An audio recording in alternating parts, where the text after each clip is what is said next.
Well, happy, beautiful, amazing day. Dr. Bob Rakowski here with this episode of the Dr. Bob Rakowski Podcast. And I've got Dr. Joshua Handt, who, by the way, is an expert in natural medicine. He's an elite endurance ultra athlete. He's a fire walker. He's a free thinker. He's got well over 300 episodes of his ever evolving podcast and philosophy. But Dr. Josh, I want to thank you for being here. And you know, let's start out early. How did you get here in a position of influence?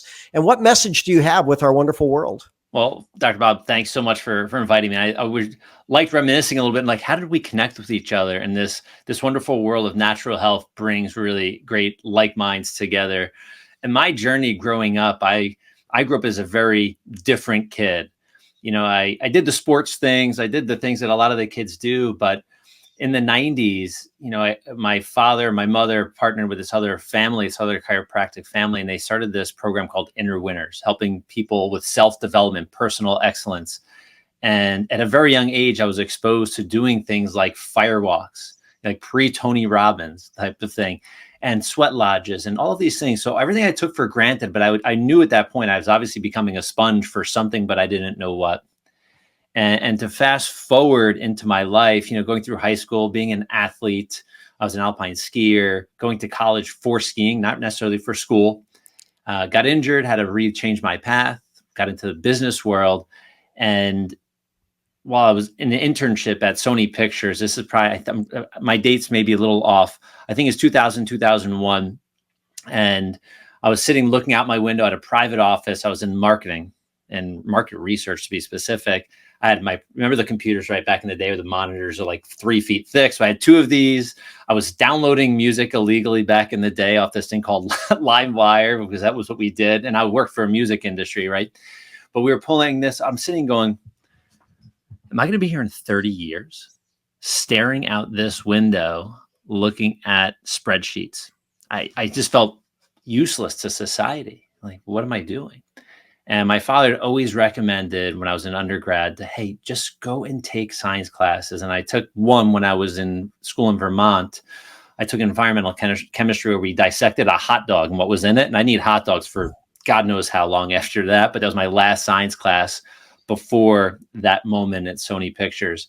And I went and took an anatomy and physiology class. And it really bothers me that I can't remember the professor's name, but it was the best class I think I took in all of my schooling in undergrad.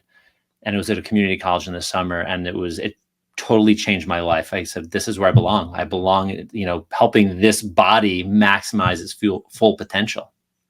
And that was it. And it was, you know, here we are almost 20 years later.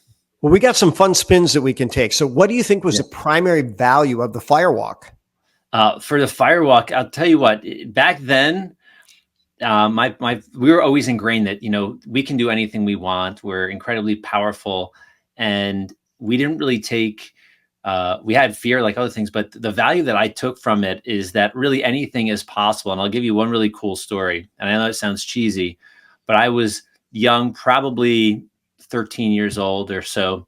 My father knows the story better than I. I was tending the fire for the sweat lodge. We actually heated rocks up. We built the sweat lodge, and we bring the stones in and heat these sweat lodges up. So I was tending the fire with another person, and I ended up stepping on a rock that cracked and popped out. I was barefoot, so I had this little blister on my foot. It really irked me. And the next day was the fire walk. So I had this burn. We did the sweat lodge. The next day was the fire walk. And I'm at the fire, and my dad goes, well, what would happen if the blister would go away? What you believe in this power in your body? You believe that you're a powerful person. How do we make that blister go away? And I ended up walking across the fire, which is supposedly something like 1800 degrees, get to the other side. And that we all clean our feet off in the aftermath, if you will. We're in a room and debriefing and going over these experiences. And I had no blister on my foot. And I mean, at that point, I realized, holy cow, we are really powerful beings. So for me, I always thought that I always have the ability to do anything I set my mind to and put intention to. And then how about the sweat lodge? What was your purpose in there? Me, you know, the sweat lodge was more just a hard thing for me as a kid. It was dark. It was uncomfortable. And if I look forward in my life after the fact, then I didn't really think I got anything out of it besides being a teenager sweating. I'm like, oh, this is awful, but there's got to be a reason. But fast forwarding into doing things like ultra marathons and crazy hikes, that uncomfortableness creates a lot of resilience and a lot of growth. So that's what I'm taking from those days back then. Well, I heard a quote from a guy named Gary Brecka, who's getting a lot of airtime lately. And he says that aging is the progressive pursuit of comfort. So if you're seeking discomfort, then it's been said that those of us that are hard on us, life is easier on us. Whereas if we're easy on us, life is hard on us. Oh, so I like that. We can choose our hard. And so how about this? Make your bed. How hard is that? And how does that set up your day? I'm going to your ebook that you wrote in 2017 about, I'll call them magnificent 7 strategies for a better life. So starting with habits, and that's really where making your bed comes to play. I read the book, I believe it's called Making Your Bed. I can't remember the Navy SEAL that wrote it. After reading that book, I'm like, wow, simple habits can define your day. And if you start that way, you get the simple, easy, maybe not easy, I don't want to do it, but we get these simple make your bed habits every morning. Putting the sheets in, taking a few minutes to do something that you really don't want to do makes everything else a little bit easier after. So I have a list of things of the things that I have to do in the morning that just sets me up for a better day, no matter what's going on in my day. The word ritual comes from that which works. That's how it translates. And the people that I know that bought into that was Gerald McGreeven, Admiral McGreeven, right? And people that do that every day. And I'll use a lame excuse. I get out of bed often before my wife does. So, I'm not going to make it with her in it. But, people that do that, they claim that it's a much better start for their day. So 2, drink clean water. So first and foremost, why and how are we going to know it's clean? Oh, so 1 and then 2. So I feel that you're putting something clean in your body, putting something that's clear, that's not tainted. We have deep well water that's about 300 feet from where I live right now. So we're getting this mineral rich water. So starting my metabolism, just getting something good in my body before anything, because most of us, what do we do when we wake up? Coffee or tea, and we get this acidic buildup in our body, and we just get into this natural fight or flight mode right out of the gate with caffeine. I think that's an unhealthy start. I think throwing some water in, I try to do 20 to 40 ounces now. I should say closer to 40 at this point, before I even go out on a ruck in the morning. So it's a great way to just put something good in your body and start your day clean. And how do you know it's clean? That's the best question. I mean, there's all sorts of different ways we can clean our water. I like natural mineral water or well water that we have. My parents have reverse osmosis, and I could still taste the awfulness in water. So there's so many different good filters, and I don't want to say any names of brands, but I've heard great and bad about all of them. Yeah. So you just got to do your best. Pick, don't drink city water because it's tainted with God knows fluoride and pharmaceuticals and who knows what else that's in there. Well, I'm going to take a sponsor break real quick. So when we start looking, we do want to drink clean water, and no one's ever going to dispute that. Do that best. What does the world drink a ton of? Coffee. So I'm going to recommend bettercoffeeshop.com. Verified, pure, clean, voted the best organic coffee in the world. No metals, no pesticides and herbicides and insecticides, fungicides, mycotoxins. Best coffee that you could imagine. Let's get back to our conversation. So 3, and I like your wording, mind your brain. So how are we going to do that? So oftentimes when the thoughts we throw in our brain, I don't remember how many people have told us how many different thoughts. It's, in the tens of thousands probably in a day. You probably know the number. But we are what we think, and energy goes where energy flows. So if we wake up in the morning, we're anxious, or we start to put these thoughts of worry into our mind, like we just set our day up for just a train wreck that it's going to keep happening. It's like that person that wakes up in the morning, stubs their toe, and then like, and then that's just their day, even though it was a small thing that created this domino effect. So if you can inflict positive, put something really good into your mind, you can actually start to change the chemistry of your brain and start to have good days more often.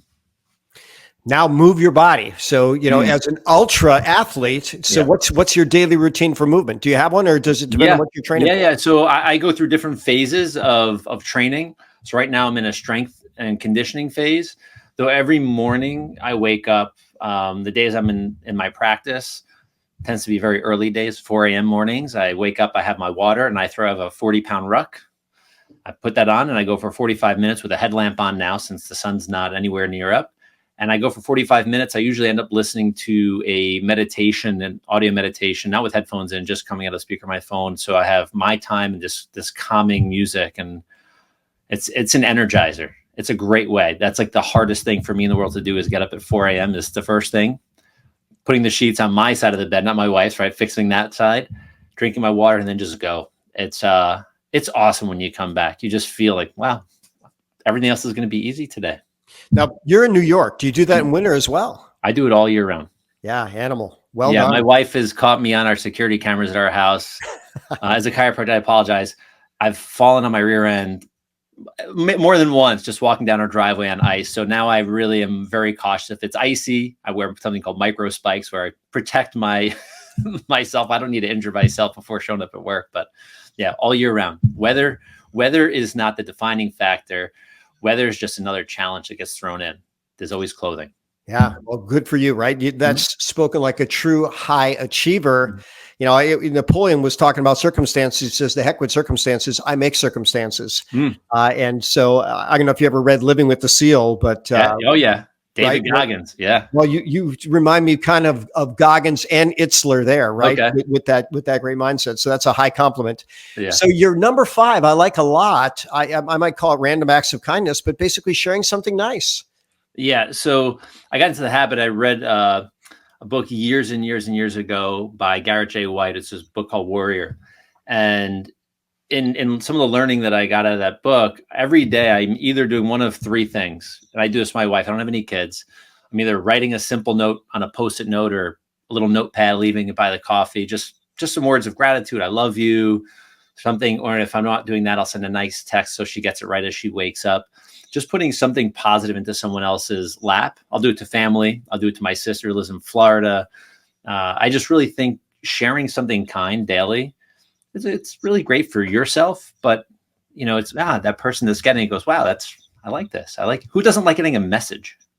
I like getting real mail. Not that really exists too much anymore. But getting a message from someone, a handwritten note is so great. So I like to just do that every single day if I can. By the way, I think that's coming back. You know, we've got plenty of people that are suggesting in that high level playing field that high personal touch makes all the difference in the world. So number 6, you are what you eat. Yes, you are what you eat. I apologize about the camera. It is a new camera, but it should. There we go. Okay. Apologize for that. So you are what you eat. Food. I've heard food is medicine for as long as I know. And there are so many nasty things in our food. It doesn't mean you need to be a vegan or a vegetarian or an omnivore or a carnivore. There's so many different variations that work for people. But if you eat food that's actually food that doesn't come from a plant, that comes from the planet itself, you have a better chance of being healthy, right? Refined sugar, all of these toxins that are put in things. Now we have all these genetically modified foods, and who knows, we want to start putting other things in our foods as well to do other things. So I don't want to go too far down a rabbit hole, but if we're eating good things, you have the best potential to not only heal and stay healthy, but if your body's this machine that has this innate wisdom, if you're fueling it the right way, you can perform at really high levels and you can recover. That's one of my great tests as an athlete. I know my food protocol is really good if I recover fast. If I'm recovering and it's taking me time, I'm missing something. So that's really my test. And there's so many things that work for everybody. You know, that is a great test. And I always said, if I could teach people one thing, I'd teach them to listen to their body. But, you know, I can go back 30 years and my triathletes back then, they would know that their training was right, their sleeping was right, and their food was right. Yeah. If they woke up and their resting pulse was either the same or lower than it was the previous day. Yeah. And their cutoff was if they woke up with a resting pulse 3 beats faster, they knew they had to take it easy. They overdid either training or underdid nutrition and sleep and recovery. Yeah. So pretty fascinating. Now we've got, you know, I wear 2 different biometrics because I want to know about my steps, about my blood sugar. I have that one. And that's just that's a Garmin. That's just for more the distance tracking for running. So I don't get lost in the woods too. Well, I couldn't think of a better place to run than the woods. Of course, you got 40 pounds on your back, and if it's slick, look out. But exactly. Now we're going to go to number 7. So sleep. You call it vitamin S. Vitamin S. I called it vitamin S many years ago. I was given a lecture on sports nutrition. I had Superman with the S, and I said, you might think the S is for Superman, but no, it's for sleep in my world. So that for me, this has become a secret weapon, and most of us take it for granted, right? It's something we all have to do, or we die, right? We have to sleep. What do the Navy SEALs do? They push people to that brink right before death. They keep them awake for almost a full week. And I think it's like 100 and however many hours. But getting ideal sleep for me, and you mentioned it just before with your athletes that you worked with, sleep is that massive recovery place. So if your sleep environment is good, if you're actually getting restorative sleep, going through like the different phases of sleep, you can wake up recharged. And that it took me a little while to figure that 4 a.m. piece out for myself, which really meant me having a pre-night, like a pre-sleep ritual to get ready to go to bed. So I wouldn't wander in, I got the lights on, and then I don't really get good sleep. And if I'm eating a certain thing or too much of a certain thing at a certain time. So sleep is really a powerful tool to heal. And for me, athletically, but also just as a person, you get a good night's sleep. Aren't you a better person in the morning all the time? Right. And you're tracking, you said you have biometric devices. I'm looking at mine. I don't keep mine connected all day. I put on airplane mode, but I plug it in the morning and go, okay, where are we? What I do. And I take a lot of it for what it is, but I also take it for a grain of salt. I try to trust my intuition as well, more than anything. But the sleep, if I get a good night's sleep, I can power through my day. Like Superman, I get home at 7:38 p.m. at night, and my wife say, "How do you still have so much energy?" This is sleep, right? I'm sleeping well. I'm doing the right thing. So, well, I was at a conference years ago, a world champion on stage. Someone asked him, "How do you have so much energy?" And I loved his answer. He said, "The only way to have energy is to earn energy," and you're doing that. So you're also a voracious reader, anywhere from 10 to 50 books a year. You're in the same range as me. I tend to be closer to 50, and with audiobooks, some years 150. But so tell me about your all-time favorite book and how books have influenced your philosophy. So I can't all time. That's a tough one. I will tell you starting this year, I read a book by a guy named Andy Frisella. Have you heard of Andy Frisella? I don't know that I have. Okay. You'll look him up after, but he's got a book called The Book on Mental Toughness. Okay. And I started listening to his podcast, and I apologize, my camera keeps booting out here. Read this book on mental toughness, and he goes through this thing called the Live Hard Protocol or Live Hard program. And in that program, you have 75 days. Most people have heard of 75 hard. So that's a self-made program. So you have to follow certain rules. And in this book, for me, I was able to build this year out. It's probably one of the best health years of my life because I just started to build these amazing rules in my life. And one of his sayings, and I wanted to touch on this, is personal excellence is the ultimate rebellion, right? And for me, what that means is being healthy as I can, being as strong as I can, having the best mind and mental health that I can, so I can give to myself, my family, and also the community. Because if we're not good to ourselves, we're not great. We can't really be great for anybody else. I like that a lot. When you start looking at the Stoic virtues, there was love, there was wisdom, there was courage. And then I think they called the other one, justice or something like that. But no, really, what it comes down to is self-mastery, Yeah, exactly. And in every life area. So you're right. Everything is connected. Everything spills over. When you said if it comes from a plant, okay, but if it was made in a plant, not. That was one of Michael Pollan's food rules. Oh, so okay. I was wondering if you had read that one or not. I probably did way back when. Yeah. Yeah. I mean, I can't turn my camera on, but I probably have, 100 books, everything from, the Fountainhead. Yes.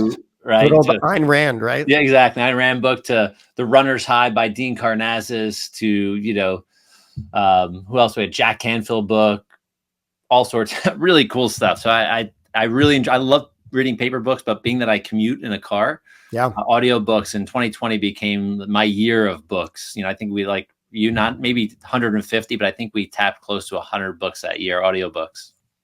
Well, you and I have a lot in common. Whenever I train, I want to be listening to something and nourishing my body, mind, and spirit at the same time.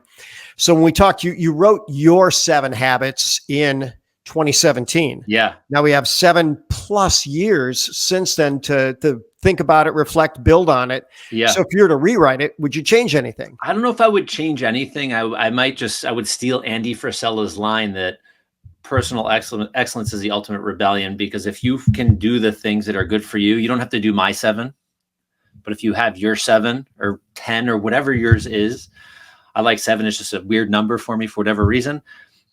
You have the opportunity to transform your life in a very, very powerful way, very powerful way. So, no, I don't think I'd change anything.